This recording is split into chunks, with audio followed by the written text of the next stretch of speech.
साहिबों और मित्रों, आज का इंतखाब जॉन एलिया के कलाम से है। खूब है शौक का ये पहलू भी, मैं भी बर्बाद हो गया तू भी। हुस्न मग़मूम तमकनत में तेरी, फ़र्क आया न यकसर मुँह भी।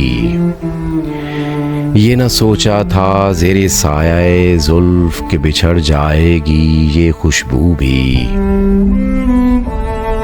हुस्न कहता था छेड़ने वाले, छेड़ना ही तो बस नहीं छू भी।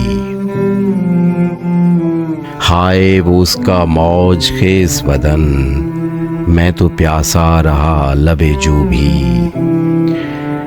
याद आते हैं मौजज़े अपने और उसके बदन का जादू भी। यास्मी उसकी ख़ास महरम राज, याद आया करेगी अब तू भी।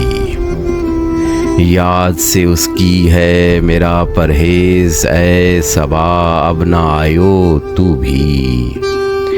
हैं यही जॉन एलिया जो भी सख्त मगरूर भी थे बदखूबी।